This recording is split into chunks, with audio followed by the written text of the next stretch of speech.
جیسے ہی قربانی کے دن قریب آتے ہیں تو یہ مسئلہ زیر بحث ہوتا ہے کہ آیا بھینس اور کٹے کی قربانی جائز ہے یا ناجائز۔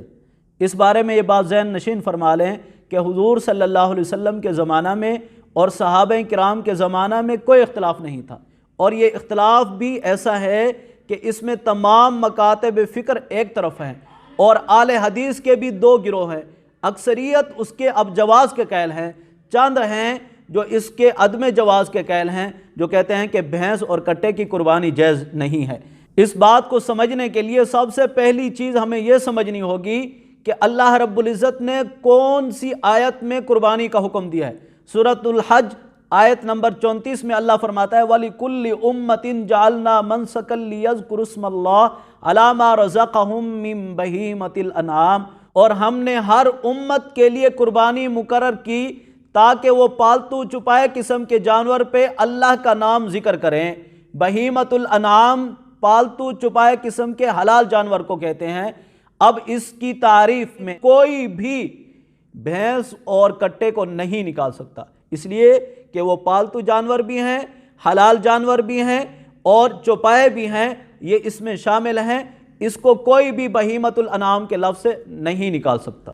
اور دوسری بات یہ ہے کہ عربی لغت کی تمام کتابوں میں بقرہ کا لفظ گائے اور بھینس دونوں کے لیے برابر استعمال ہوا ہے، چاہے آپ لسان العرب دیکھ لیں، چاہے آپ معجم مقاییس اللغہ دیکھ لیں، چاہے آپ القاموس المحیط دیکھ لیں، اور چاہے آپ تاج العروس دیکھ لیں، تمام کی تمام میں یہی لکھا ہے الجاموس نوع من البقر، کہ بقرہ کا لفظ جو ہے حقیقی طور پہ جیسے گائے کے لیے بولا گیا ہے ویسے ہی بھینس کے لیے بولا گیا ہے۔ اسی طریقے سے ائمہ اربعہ اس بات پر متفق ہیں کہ بھینس اور کٹے کی قربانی ایسے ہی ہے جیسے گائے کی قربانی ہے۔ امام مالک رحمۃ اللہ علیہ سے کسی نے بھینس کی زکوٰۃ کے متعلق پوچھا تو انہوں نے وہی حدیث دلیل کے طور پہ پیش کی جو گائے کے لیے آئی ہے، اور اس حدیث کو پیش کرنے کے بعد انہوں نے فرمایا الجاموس نوع من البقر، مطلب یہ ہے کہ اگر کسی بندے کے پاس 25 گائے ہیں،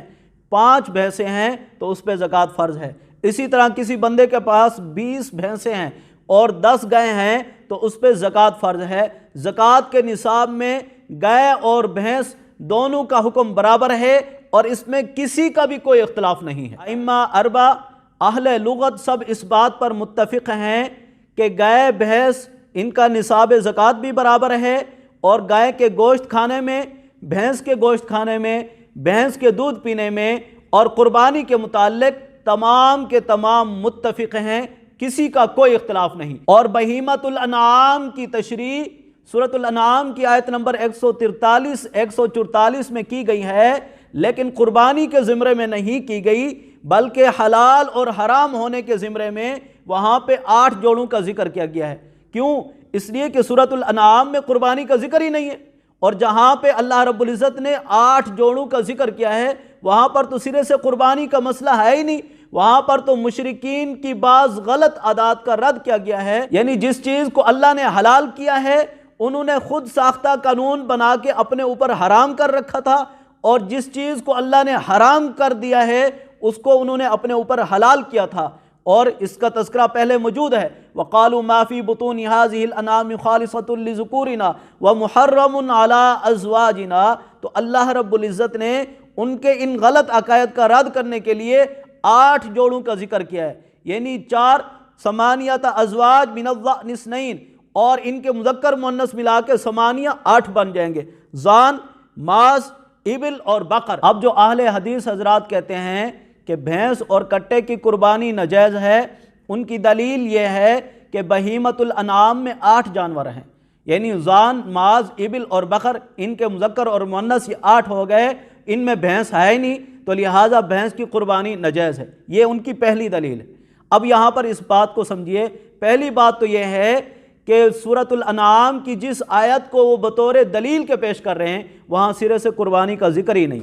اور دوسری بات یہ ہے جہاں پر اللہ رب العزت نے 8 جوڑوں کو ذکر کیا ہے وہاں پر حصر ہے ہی نہیں، اور یہ ان حضرات کے لیے چیلنج ہے جو بھینس اور کٹے کی قربانی کو ناجائز قرار دیتے ہیں، ان کے لیے یہ چیلنج ہے کہ اس کلام میں حصر کو دکھا دیں کہ اللہ رب العزت نے یہ کہا ہو کہ یہی 8 جوڑے ہی بہیمۃ الانعام ہے، اس کے علاوہ کوئی بہیمۃ الانعام نہیں ہو سکتا۔ جن کے نزدیک بھینس اور کٹے کی قربانی ناجائز ہے، وہ دوسری بڑی دلیل یہ پیش کرتے ہیں کہ حضور صلی اللہ علیہ وسلم نے بھینس اور کٹے کی قربانی نہیں کی، تو لہٰذا اس لیے بھینس اور کٹے کی قربانی کرنا ناجائز ہے۔ تو میرے ان سے 2 سوال ہیں۔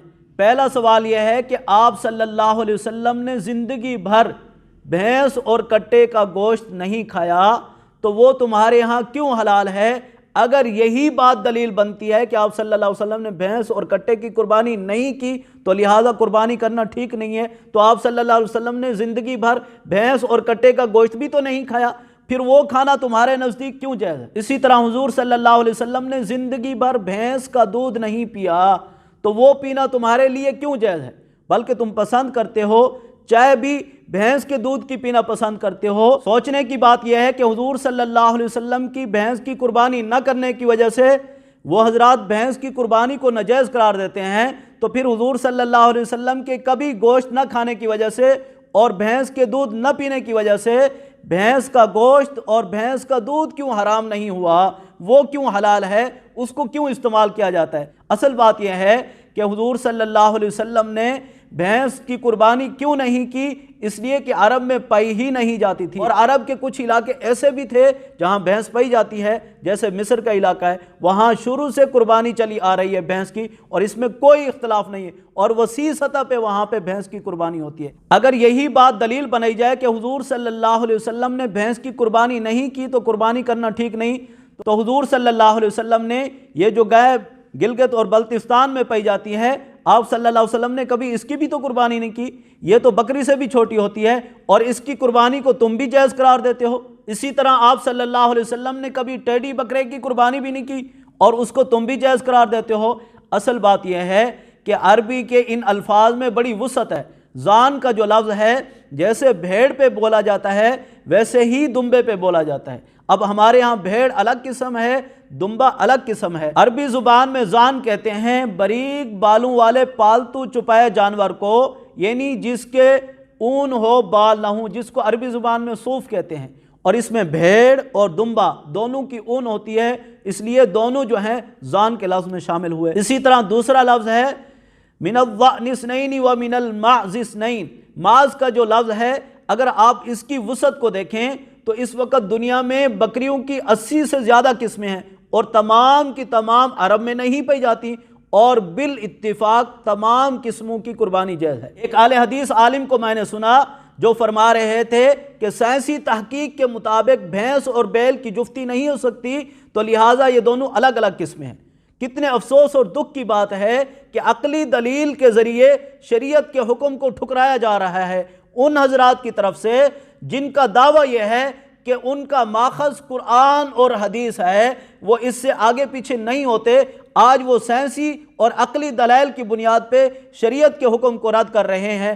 اصل بات یہ ہے شریعت نے جس کو جنس قرار دیا ہے وہ جنس ہے، اس کو عقل کے ذریعے رد نہیں کیا جا سکتا۔ جس عقلی دلیل کے ذریعے تم نے شریعت کے حکم کو رد کیا ہے، میں تم سے سوال کرتا ہوں، پھر گھوڑے اور گدی کا آپس میں ملاپ کرایا جاتا ہے تو کیا گھوڑا اور گدی ایک جنس ہے؟ حالانکہ وہ تو الگ جنس سے ہیں، اور اس سے خچر پیدا ہوتے ہیں، وہاں ملاپ ہو رہا ہے۔ عقلی دلیل کے ذریعے شریعت کو رد کرنا کہاں کا انصاف ہے؟ لہٰذا عقلی دلائل پیش کر کے شریعت کے حکم کو، ائمہ اربعہ کو اور امت کے اجماع کو رد نہیں کیا جا سکتا۔ جس کو شریعت نے جنس قرار دیا ہے ہم اس کو عقلی دلائل کی بنیاد پہ الگ الگ قسمیں نہیں بتا سکتے۔